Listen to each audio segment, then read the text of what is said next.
Richard Branson is one of the world's most celebrated entrepreneurs, living the dream, from the outside at least. Happiness, a loving family, success, Caribbean island, more money than most of us could imagine. But he's also now increasingly focusing his attention on philanthropy. And Richard Branson is my guest on The Global Conversation. Many thanks for joining us on the programme. Thank you. It seems now that philanthropy is becoming more and more the responsibility of the wealthy. They're taking that responsibility on board. Is that something you're seeing? So it should be. I mean, I think, you know, if you're successful in life, enormous wealth can go with that success. If you have enormous wealth, then enormous responsibility goes with it too. And it's that responsibility to use your entrepreneurial skills to get out into the world to solve some of the problems of the world, and also to use your financial strength to get out in the world and solve some of the problems of the world. Is it a new trend though? Well, not a new trend, but is it a trend? We're seeing more of it now. I think it is a trend. I think it's a positive trend, I think what capitalism is something which seems to be the only system that works. I mean, capitalism is wonderful in that you have young people, they come up with an idea to make a difference in other people's lives, and they go with their idea, and if they're successful, their idea grows and they make some money. But they make the fault of capitalism. They sometimes make the kind of money that is completely unnecessary for them to make, and in order not to stifle capitalism by imposing sort of draconian taxes on those people, it's up to those people then to use that money to give it back to society in one form or another. We received a message on Facebook from one of our viewers to ask you, and this is from Thomas Huygen, and he says, being on the one extreme of global inequality, what do you make of the criticism that it's unjust for the 85 wealthiest people on the planet, and I suppose you are towards that side, to have as much wealth as the poorest 3.5 billion people? I just came from a lunch with Bill Gates, who is perhaps the wealthiest man in the world, and 60 other business leaders who are very successful, who have all agreed to give the majority of their wealth away, either whilst they're alive or when they die, and not just to leave it to future generations. And I think that's the right thing to do. The good thing about these people is they're also entrepreneurially minded, so they can also see problems in the world which can be tackled using their entrepreneurial skills and their money. Because you've also pledged to give up half of your fortune, haven't you, as part of this pledge? At least half, yeah. I think entrepreneurs can see problems perhaps slightly differently than some other people, and often they can get problems. I mean, let's say last month the Uganda passed a law to say that a very anti-human rights law saying that gay people would be put in prison for life. If you didn't report a gay person, you'd be put in prison for life. Incredibly dangerous, homophobic, horrible law. We got together a group of business people who could talk to the president, and the president, changed his mind and vetoed the law. So I think that business people have quite a lot of clout in the world, and if we use our clout positively, we can change the world for the better. Yeah, because you're involved in so many different issues. You mentioned gay rights, but there's also gender equality, there's climate change, there's conflict resolution.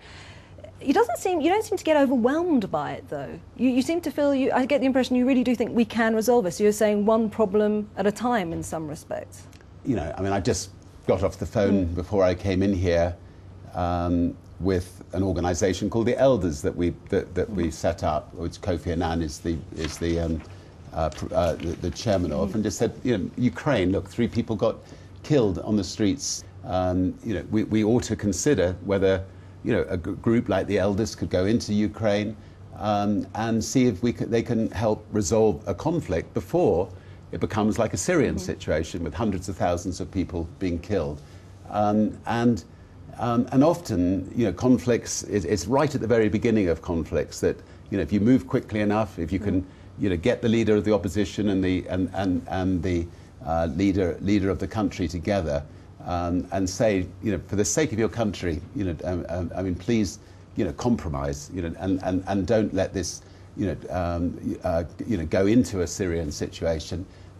You can resolve that conflict. And the elders, for instance, did that in Kenya when Kenya was falling apart a few years ago, and they managed to get that resolved. I think if you're in a position to make a difference, you've got to try to make a difference. Well, the young are finding life pretty tough at the moment, mass unemployment. I think young entrepreneurs find it difficult to meet those challenges that life kind of raises. So we received a tweet from a young guy called Edmund Graham, and he said, how can one thrive in an average world where opportunities are limited? What's your advice to these young guys trying to make it? You help them. Yeah, look, to become an entrepreneur is not easy, and a lot of people who try to become entrepreneurs, they fail along the way. But good ones pick themselves up and they try again until they succeed.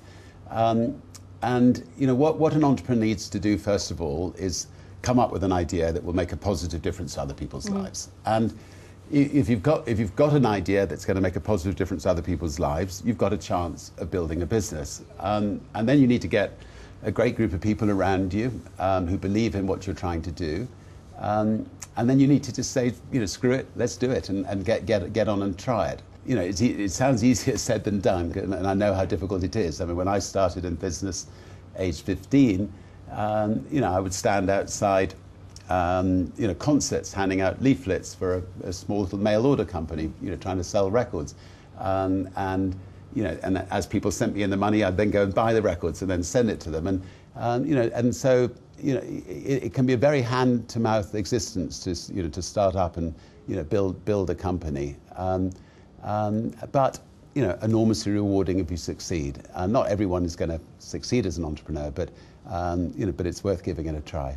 Would I be wrong in saying that one of your mantras as well is to have fun along the way? You're kind of pretty well known for the pranks that you pull and the. I think life is short. Life should be fun, and it should be fun. It should be if the chairman of the company is having fun. If you go to a party and if I let my hair down and I'm the first to be thrown in the swimming pool and I'm not just standing in the corner of the room sipping sherry or something, then everybody will have a laugh and everybody will have it fun. If you're chairman of the company, be the first to dance on the table. Just get everybody else up dancing on the table and make sure the party's a laugh. So, so play hard and work hard, and follow certain principles in life. Love people. Make sure you make a positive difference in this world while you're on it. Yeah. So you like to make people laugh. If you can think of one, I don't want to put you on the spot, but say one of your favourite pranks you've played. Well, let's see. British Airways have always been a big competitor of Virgin, and they were sponsoring the London Wheel, which is opposite the House of Commons. And the wheel was lying on the ground, and they got all the world's press to come and see them erect this wheel. And I got a call at 6 in the morning saying they can't get the wheel up. Well, we had an airship company that was half an hour from London.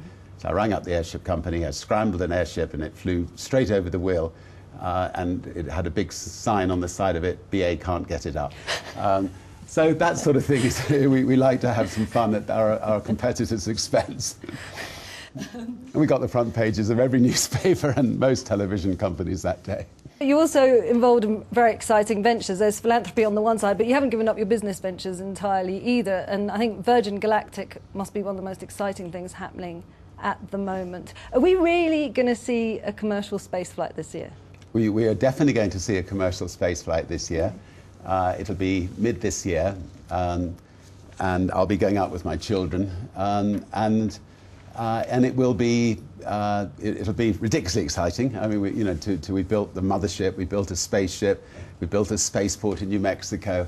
We're beginning to build satellites to go with, to put up there with the spaceship. Will enable, I think, in my lifetime, hundreds of thousands of people to become astronauts, will enable the cost of telephony and internet access to come down dramatically. We'll be able to reach people, the 2 billion people who don't have it. Will hopefully, again in my lifetime, will be able to enable you to go from London to Australia in a little over an hour. So how does that work? Well, this is going to be sort of 10, 15 years ahead, this particular aspect of it. But if we can put a spaceship into orbit and then drop it back down into Sydney, you'll be travelling at 18,000 miles an hour. So basically, the time in the journey is going to be. So the Earth rotates. If you put anything into orbit, it'll go at 18,000 miles an hour. So it's just going to be the time of takeoff and landing that's going to, and when you look out of the window on your journey, you'll be looking back at the Earth, and you'll have the ride of a lifetime. So I think it'll be a very popular service one day. It seems to be the stuff of fantasy, and I've also heard that you're thinking about building a space hotel. Yep, I mean, I think if you're going to send people to space, there's some people who want to stay there for a week or two. So, there's already a wonderful man called Bigelow who has actually now got everything ready for hotels in space, and we'd love the first serious space hotel to be Virgin Hotels. When would that be? What kind of time frame are you looking at for that? I think about 5 years from now. Really? Okay. Yeah. And how much would a room cost per night? We've still got to have to work that one out. I think, as always with these things, it's going to be expensive initially. The people who can afford it will enable us to bring the prices down for those people who can't afford it. So one day, hopefully, hundreds of thousands of people will be able to afford it, and not just the wealthy few. Have you become so inextricably linked to the Virgin brand? You've almost become a brand in yourself. Do you worry that as you extricate yourself from Virgin... So you're going to say when you die again? Anyway, just say, okay. just say it. When you die, when you pop your clogs, will Virgin die with you? I don't think so. I think, Apple hasn't died. Steve Jobs is no longer. And I think Virgin is well established as a brand now globally, that it will live on. I've got wonderful people working at Virgin. I've got two delightful adult children who are very, very capable. I don't think any of them will want to see all the effort we put into building Virgin wasted. And we want Virgin, to be, a company which we can be proud of, but more to the point, we want Virgin to be, the greatest force for good company in the world and making a real difference in the world. And that's something that everybody who works for Virgin can be really proud of. You were just mentioning your kids, and it brings back to me the fact that when you were doing your balloon trips around the world, you wrote goodbye notes to your children because you thought it was so risky you could die on the trip. And I guess like most adventurers then, does that mean that your lust for adventure is stronger than your love for my children? Love for your children, your love for life? Well, look, I think it's a very good question, and being a responsible father or mother, you should most likely just sit at home and watch television and not embark on grand adventures. Having said that, now my children have grown up. But they were young at that point. Yeah, but now they've grown up. They've climbed Mont Blanc with me. We've tried to break the transatlantic sailing record together. We've kite surfed across the English Channel. We're going to space together. That zest for adventure is something which is inbred in our family. And if we lose one of us in that zest for adventure, we will know that we've gone out doing something that we wanted to do, that is really challenging ourselves, rather than dying in a road accident or whatever other way it happened. Razvan Zapodenu asked, "Are you afraid of anything? Are you afraid of something?" Is that precisely how he put it? Yeah, I mean, look, I love life, and therefore, if you love life, you don't want to part early from life. And I have, in my balloon attempts, I think I was pulled out of the sea 5 times by helicopters. So, so I've been fortunate to have survived. Obviously, I would hate for my children ever to be ill, or and that's something that you know, as a father, you know, good health is all that matters. But you know, as long as our family and friends are healthy, then I'm afraid of little. This was a question from Sana Mina, and she said, does money make you happy or not? When I started off, not thinking of myself as a business person, but thinking of myself as wanting to make a difference in the world. So I started a magazine to campaign against the Vietnamese War, the Biafran War in Africa, and money was just a means to try to get enough money in to pay for the magazine to make sure it could come out every week. And ever since then, I've created things where I think it can make a difference in the world. Hopefully, at the end of the year, more money comes in than goes out to pay the bills. Money is useful to, if your children are ill, if you want to get a decent education, if you want to have a holiday a year, there are some basic necessities with money. But once you've actually, you had your breakfast, lunch, dinner, and done those things, money's not that important. Now, if you have money, therefore you just must make the best of it and make good use of it, and